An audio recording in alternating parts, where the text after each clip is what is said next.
Good afternoon, Rebecca. Good afternoon, Robbie. I think it's technically evening, but yep.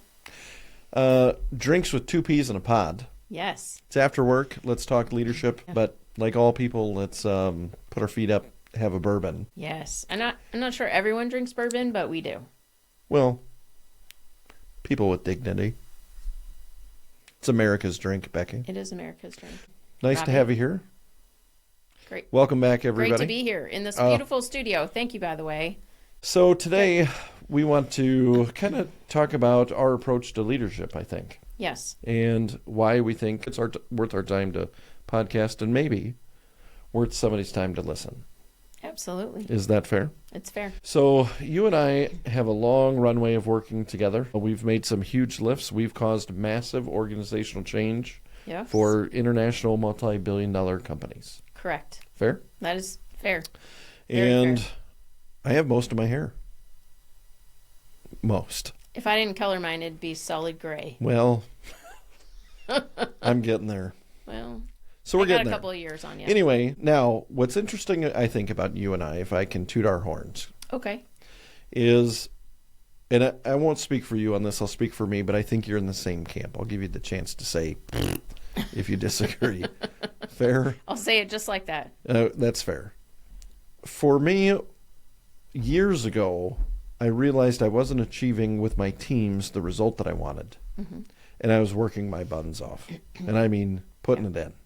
And I just actually to the point where I thought any week was going to be my last week with this company because I'm just not getting it done. And I have and I think most achievers do. Yeah. I would self-pressure pretty heavily. Yes. Right?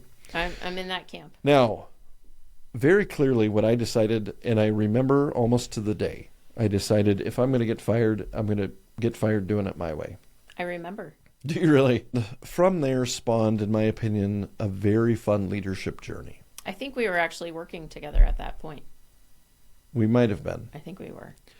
And we started developing, actually, in conjunction together. We developed some on our own, but we started creating the type of leadership that we felt inspired up-and-coming leaders to also work in a way of employable, deployable servant leadership in a way that galvanizes teams to a consistent high performance and, in my opinion, optimal results. I think you are spot on, as a matter of fact. I think that's Well, I'll drink to that one. a great way to articulate. We started off arguing, so this is a good, we're getting there. We do that on occasion, and it's okay. What I thought we would cover today is where you and I actually, I think, found our early alignment and what I think really captures my belief in what a good paradigm for solid leadership is. And I mean all the way to the executive level. Yeah. I don't think you have to be an executive. I think you could be a newer supervisor, and this works. Can I tell a story about you? Well, we can always edit and post, so yes. We can edit and post. It's Yeah, fine. please do. Yeah. So actually, I think you were my boss at the time that Good Day Genesis started. Yeah. But it actually wasn't the beginning of the leadership journey. I think what you said is valid in that it really solidified the alignment of how we approach leadership. Before that, it really started in a void for leadership and needing to fill that void. You had joined the team that I was on. Well, actually, you joined the team and I was placed on your team. Oh, yeah, as a consolation prize to not getting your job. And and you became my boss, which actually was a great journey in developing me. And that's what I needed, actually. That was one of the best moves that could have happened for me in my career. Oh, thanks. Was being able That's to work pretty for nice. You. Yeah. And you were placed onto a very difficult team. You weren't the only one to not get that job. Right. I was not the only one who didn't get that job. I was probably the most cordial of those who didn't get that job. Only. Let's go to only cordial. Only cordial. Indeed. Yes. Well, it's difficult to enter into that environment where there's already hostility before you even start day one. Yes. And you mean like when somebody comes in and invites themselves into your office and sits down and says, they made a mistake by hiring you and I'm happy to watch you fail. Yes. You mean that? I mean that. Oh, Yeah, yes. I mean Please that. continue. Yeah. So that happened. Real story. That happened. I'm making it sound more PC, Which but yes. happened to actually be, and it's probably too much of a reveal, but happened to actually be the same person that when I was hired to the company several years before that, I guess 4, I had been with the company for 4 years, had the exact same experience from the exact same person of this has been a horrible mistake and created a space of But I'll suffer through it. Massive toxicity. Just to watch for the entertainment just to watch value. You fail. Yes. Yeah. So we started that's fairly toxic. Yeah, we started on your Tuesday leadership sessions. Do you remember? Mm-hmm. Yeah. So you had done this in your prior role before you joined and brought it to our team. All of those Tuesday sessions started with a quote. And good day was one of those. But it was a little ways into the journey. So let's get into good day. Yeah. That's a funny story, though. Yeah, that is a funny story. Mm-hmm. A lot of history there. Yep. Actually, for those that have stuck with us and are listening, not only have we led enterprise change, and actually in a couple of different companies, but we've done it in very hostile environments, all the way to the top.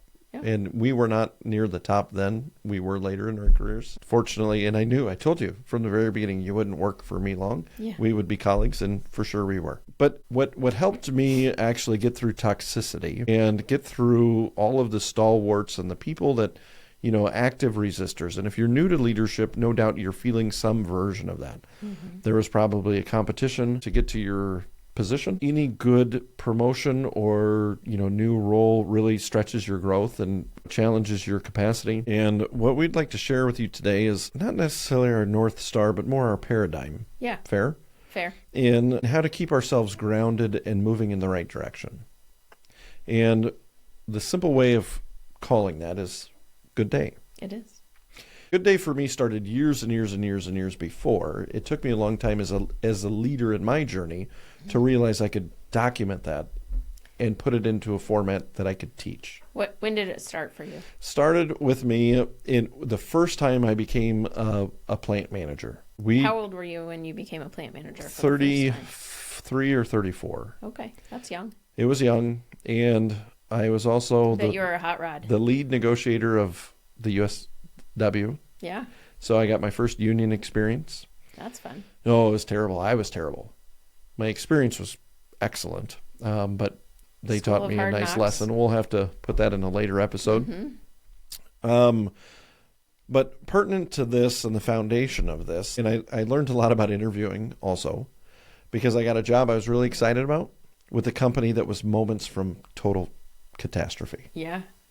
Like we couldn't pay the bills. Mm-hmm. So as I took over that site, I was under pressure, one, for all of the people that worked there that had rent to pay. Mm-hmm. And I've always been sensitive to the people that work for a company. And we literally couldn't, we had to ship to bill and to pay our bills. Mm-hmm. We were hand to mouth. Yep. And during that time, and our paint system was failing. We had an experimental paint system.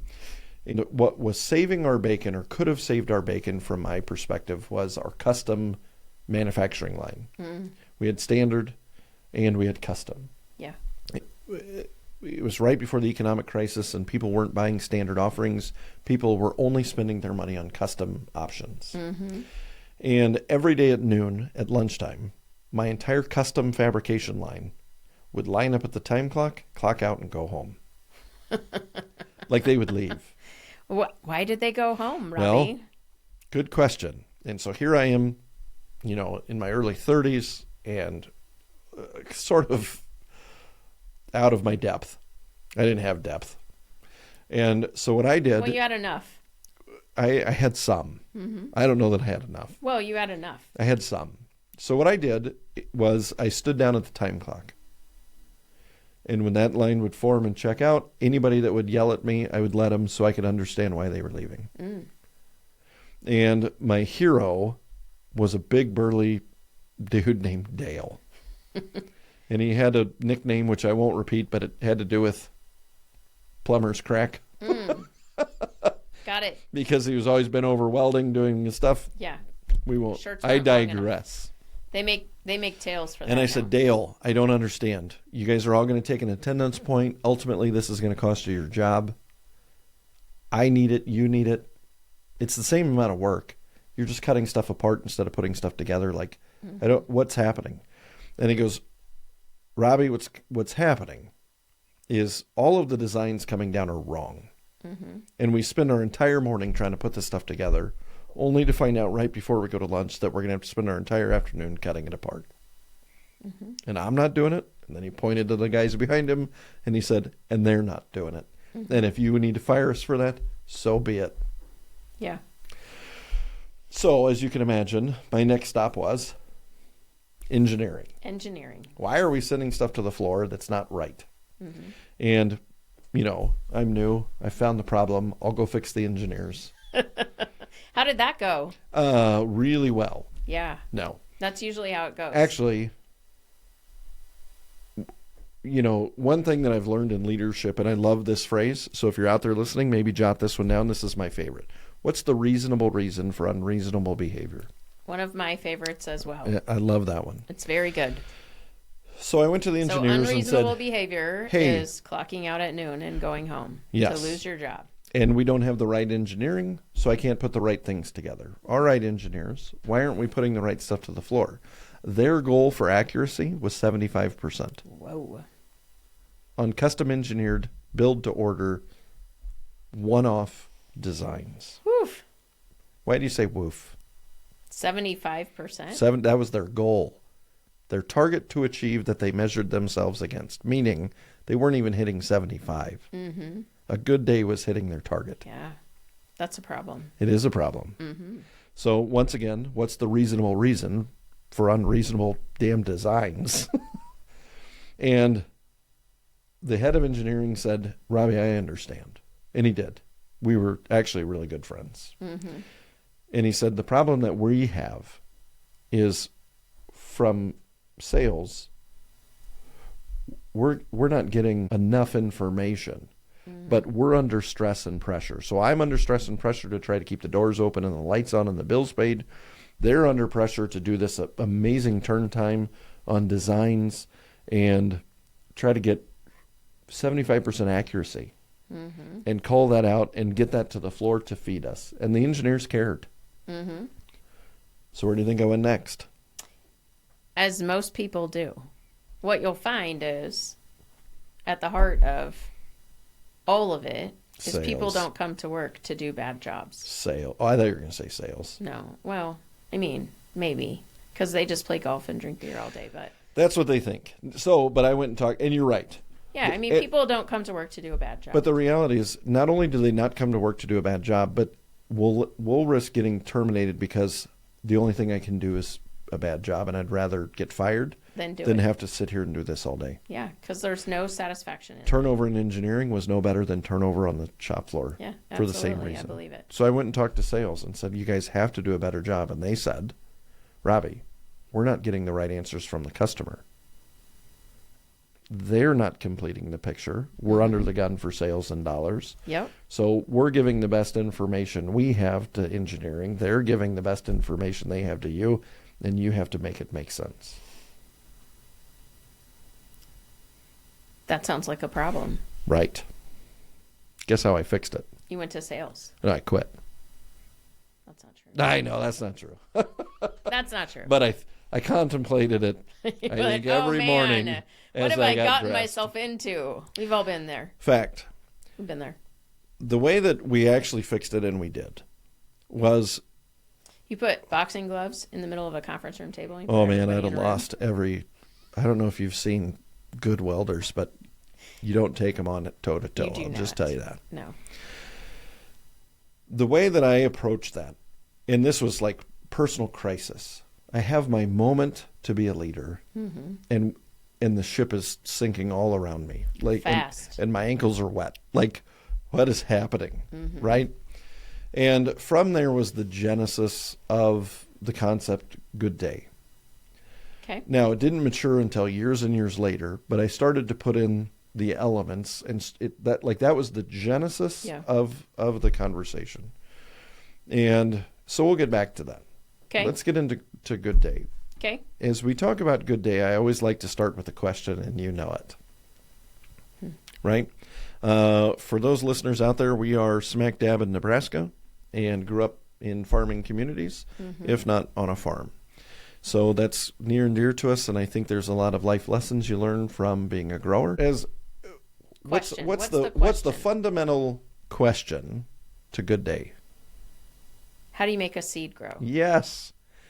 So I feel like I've heard this before. If you're out there and you're listening, thanks for staying with us. If I hand you a seed, how do you make it grow? And what's the usual or typical response you'll get from the average person? Well, of course, you need to water, you need good soil, you need photosynthesis, you need sunlight, you need all of those nutrients. All of the ingredients. Yes, to make that seed just sprout up and grow. Correct. And you say... What's fun in a lecture when you're doing this I always like live, it when you say this. I love this. This is my favorite part. Nope. You say... You're wrong. You are absolutely wrong. You're out. You're out. Beat it. Get out. Let's hear from somebody that knows what they're talking about. Exactly. And everyone else goes, I'm not saying anything. That's not what I say. That's not what I say. But it is the wrong answer. It is what you say. But it's a beautiful answer. It's a great answer. But here's the distinction. And if you're still with us, here's the mic drop. Good leaders can't demand growth. You can't make a seed grow. Cannot force it. But the answer's beautiful because what's described is how to create an environment for growth. Yes. If I soak a seed in Roundup or put it in the microwave or do whatever, try as you might, you are not a life bringer. You have no miracles, at least not of that sort, and growth won't happen. However, as a leader, and if we want to do our best work as leaders, what we manipulate is the environment so growth happens. Yes. Now, the way that all of this started to connect for me is in the concept of a good day. What am I creating a good environment for? And taking it down to its simplest value, what I want to create a good environment for is so that the majority of my people that work for me or work for us, work in my organization, have the ability to have a good day the majority of the time. And why is it important for people to have a good day? Well, great question. I think there's tons of things connected to a good day. Absolutely. And I don't care what capacity you're in, whether it's manufacturing, whether it's sales, whether you're in a service industry, all of these things I think connect. If the majority of your people show up to work and have a good day, what does that do for your safety? It creates an environment in which people remain safe and they go home whole. Correct. Why? Because they look out for each other. You end up with team members who are focused on also creating good days for the people. And what the environment, what it means in that environment. If I'm doing anything that has a safety risk, if I'm in a healthy environment and I go to my boss or to my colleague or to whatever and I say, oh my gosh, this is dangerous, it gets met. It gets fixed. Somebody listened, and a mitigation was induced to create. And that then helps me have a good day. I found a problem, I reported a problem, and a problem was fixed. Good day environment. Absolutely. We can talk about bad days. You get it. We don't even, I don't think, need to beat the point. So no, but that's I think what you said in that is really important, right? So if you're creating an environment for a good day, it means that problems are welcome. They're perceived really as opportunities to improve the environment in which people are working in. Correct. And it's not something that people try to hide. It's something that people will bring to the table because they want to create a better environment. Yes. So that's safety. That might not resonate with all of our listeners on, well, we don't have a safety problem. Fine. What is having a good day? If the majority of your people leave and are inspired and energized and today was great, in no matter what capacity you're in, there's some measure of productivity. There is absolutely productivity. Yeah. What happens to productivity if the majority of your people are having a good day? We've seen this happen before. It's magic. It is magic. Yes. For the majority of people, and I believe this to my core, if you're out watching this, feel free to comment, write in if you disagree. I've never met somebody, and we have sometimes managed the scourge of the earth among our ranks. No names. I've never no met names. someone that has said this. Man, I fell asleep in the bathroom for 3 hours and nobody caught me. It was a great day. Nobody says that. No one. Because that's not a validating experience. No. You know how many people I've heard say, today was great because I produced so much more than was expected. Yes. Happens all the time. Right. In environments where that's good enabled. days. Yes. Correct. So what's in it for us to create an environment for a good day is improved safety, productivity that frankly starts to become like hard to believe. Mm-hmm.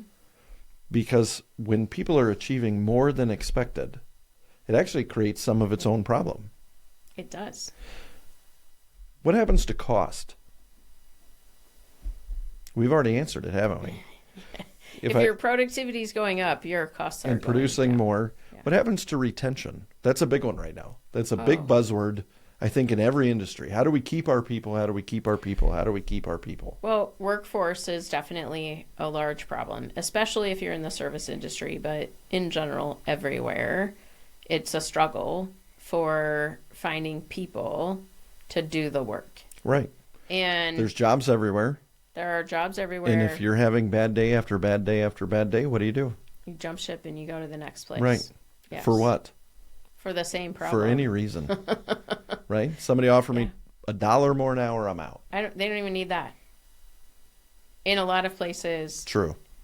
It doesn't even, if you're having bad days, the money doesn't necessarily matter. Labor's a problem everywhere. It is. Hiring, retaining, getting quality. Mm-hmm. Actually, let's talk about it. If you're in a toxic environment, or not even toxic, just a place where people are having marginal to not great days every day. Yeah. What does that do for attraction for talented labor in any capacity? I don't want people to think we're only talking about rank and file. This is any walk of hiring and paying people. Yeah. So if you're in an environment of not great days, what does that do for attraction? Well, the barstool conversations are not very good. What's a barstool conversation, Becky? Barstool conversations are when you belly up to the bar. Cheers. Cheers. And you have a drink. And you're talking to the person next to you and they say, hey, what do you do?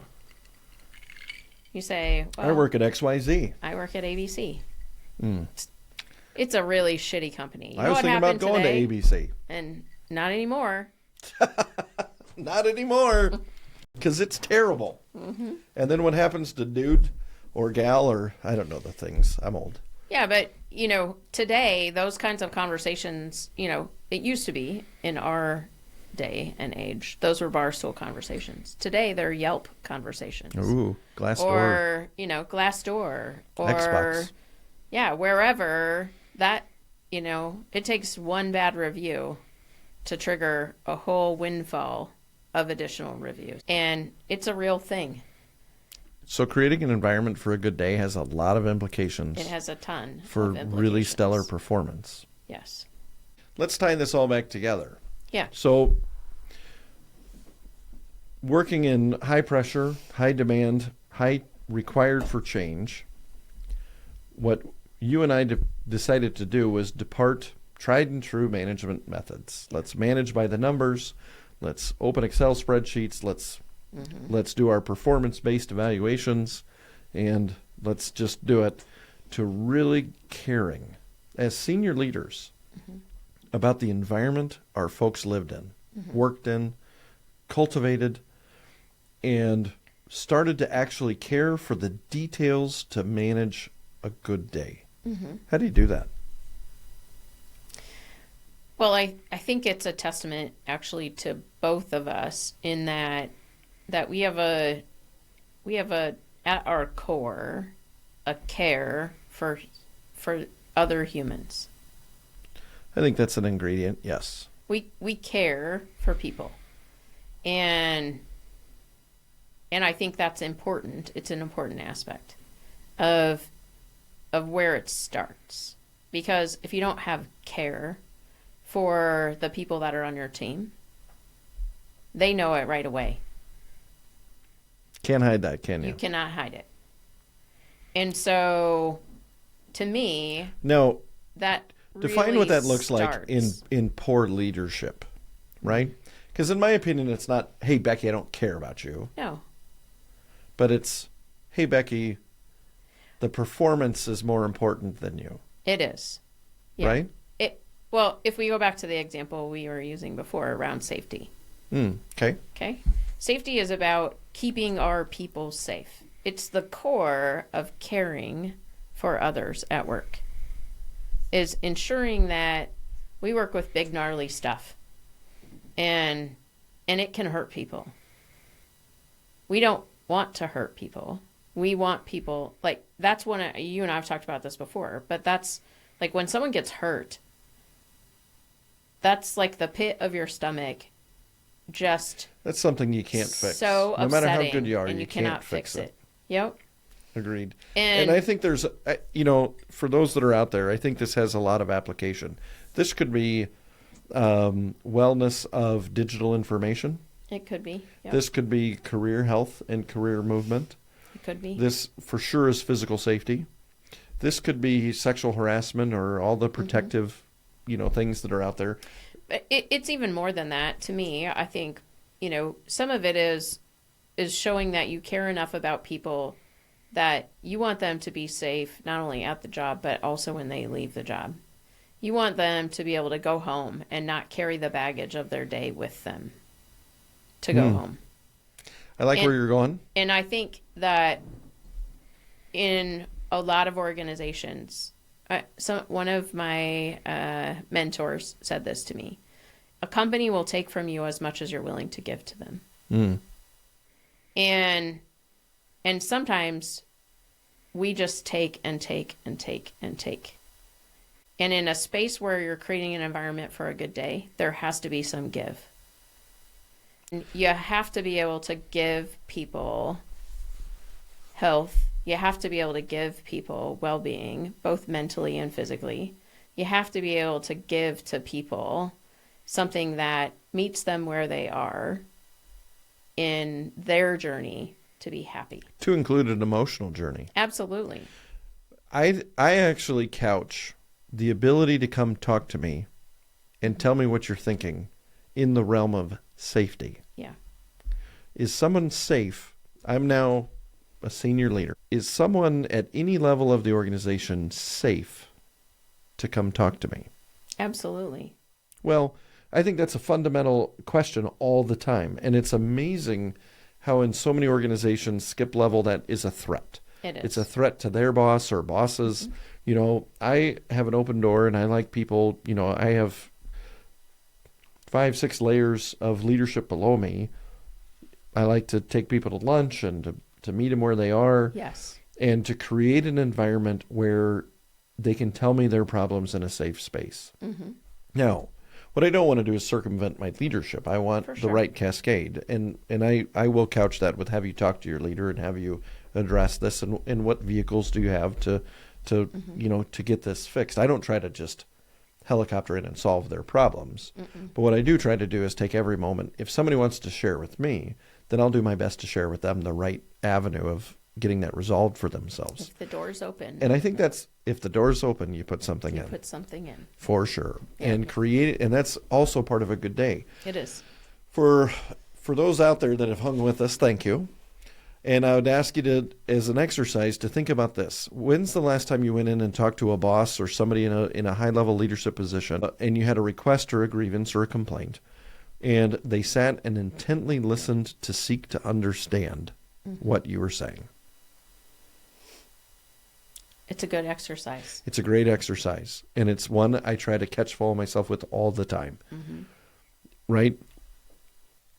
So many of us, including myself, are addicted to our cell phones. Overwhelmed and by information. addicted to distraction, right?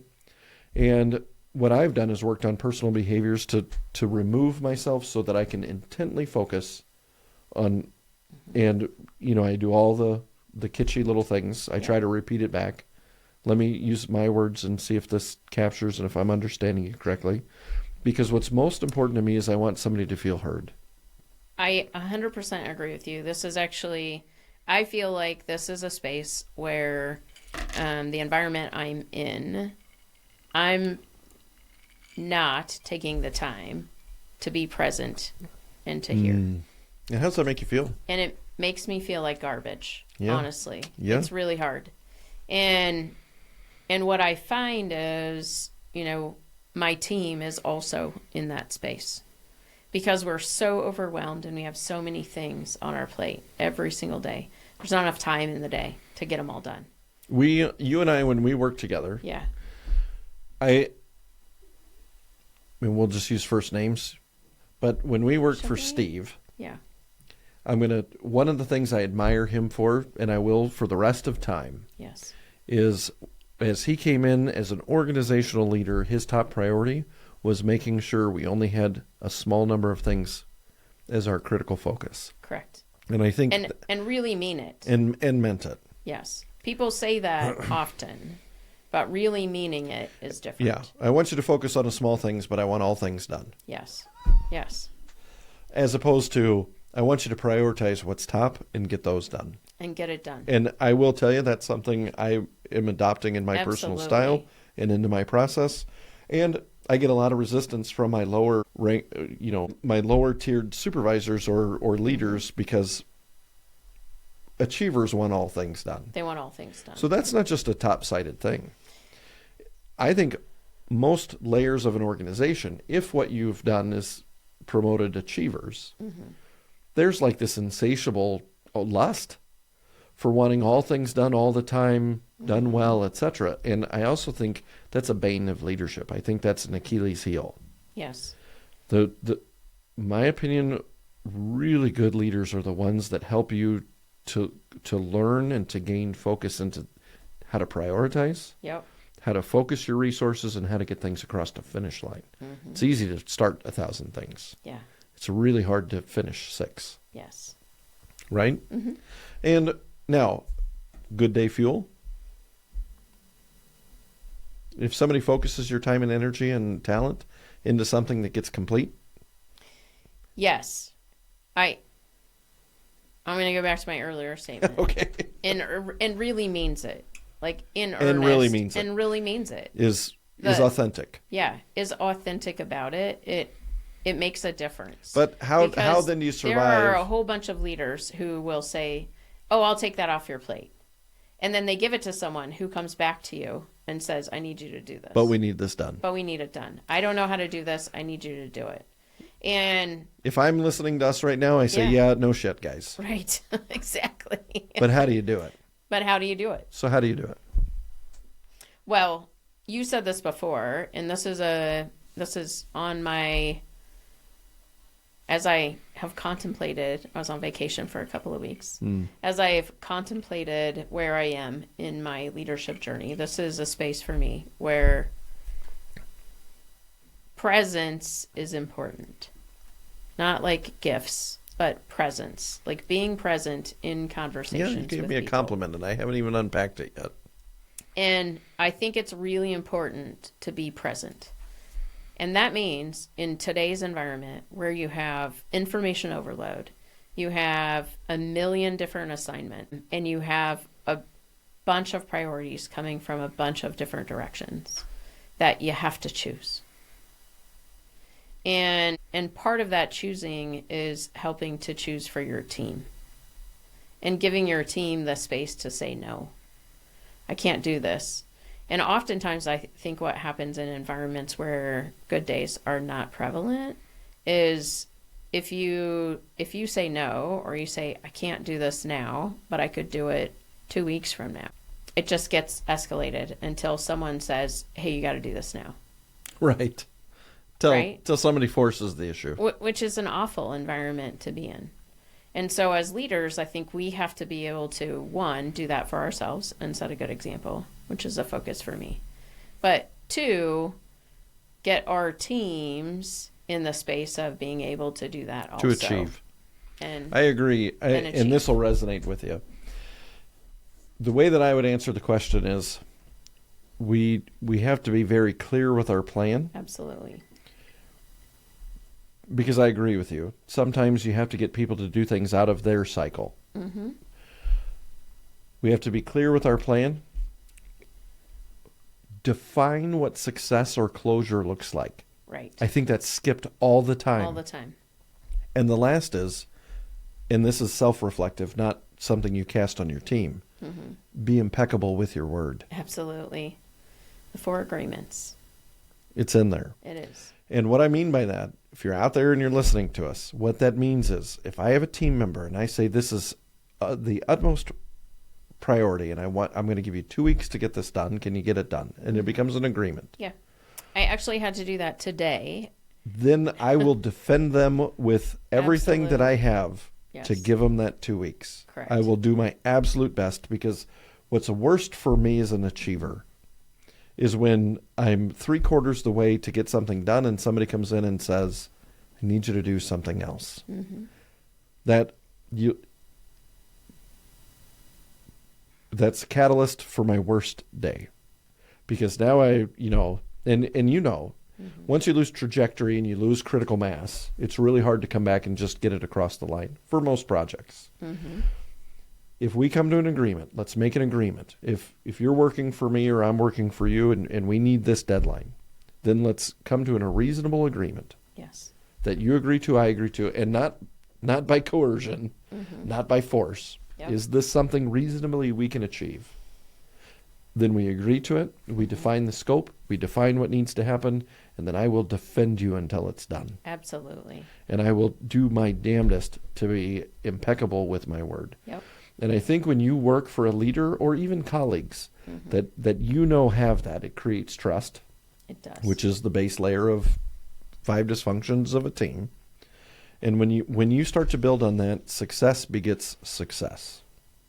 And when you have the space, because the noise never stops. It never I don't care what stops. capacity you're in, what industry you're in, what business you work, there's competing priorities. There will never be a shortage of things to do. It's the leader's job to be impeccable with the agreement. Mm-hmm. And that, in my opinion, is fuel for a healthy environment and the ability to allow your people to have a good day. Yes. Now, I want to get back to a good day. Okay. Do you know somebody that if we handed them the winning Powerball ticket, they'd still have a bad day? Yes. Right. We all know somebody in that space. Do you know somebody that, by all means, should have the worst days ever and always just have a great attitude and just roll with it? Yep. I am not talking about a creating environment for the polls. Mm-mm. This is leaders, laggards are in every environment. I'm talking about a consistent environment build so the majority of people can have a healthy balance of good days. Interesting. And that's a good day. Yeah. Anything you would add to a good day? I like your thought process around, we're talking about I'm going to call it 80%. Okay. Yeah. Leader, laggard, bell curve. Yeah. Bell curve. You're talking about the 80%. And you're really focused on making a good day for that group. For the mass. Yeah. Because in mass is when things get done, right? Correct. So I also think that there are small things that you can do To contribute. There are. What are they? Well, what I think we should do, because what this leads into and how we naturally evolved Yes. is, and where I hope our listening audience is thinking is, I hear you, and this makes sense. It does. How do I do that? Yeah. And that's where we sat around with Dry Erase and brainstormed and talk about Perfect Week. Mm-hmm. And what I would like to entice our listeners is episode 2. Of Perfect Week. And we will continue with Perfect Week, where we get into the deployables and how you actually execute to create a perfect day, or a good day, sorry. You okay with that? Sure. All right. Well, What would you tell our listeners for joining us today? Thank you. This is our first go Oh, it's an awful. We're doing our best. at podcasting. We'll get better, so stick with us. Stick with us. Yeah, we'll get better. What we're going to do This is a journey. It's not a destination. We're going to give you an open heart look at how we developed into the servant leadership canon. And if I'm being, and I'm not good at this, but if I'm being honest, we've produced stellar results in our career. Absolutely. I think we have, you referenced this before, we are self-critical, and it's in our nature, which makes good day all that much more important, because we can spiral ourselves into that critical space of, well, we're not enough. And that's why I think this becomes extra. And we are enough. We are enough. The question is, We've done a lot of really great are we leading in the things. right direction? I think, I'll say what I said For every before. leader. It's a journey. It's a journey.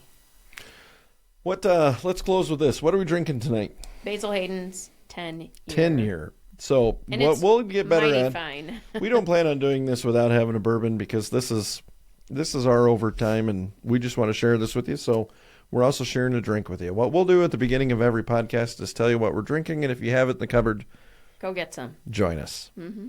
Fair? Hey, thanks for tuning in. Thanks for giving us a shot. We will get better. This was, what is this? S1E1? Yeah. Welcome. Season 1, Episode 1. Welcome to the beginning. Hopefully there's something that you learned from there. If you're watching this on a platform that you can comment, please do. Thanks for joining us. Thanks, Robbie. This has been fun. Thanks, Becky. Cheers. Cheers, everybody.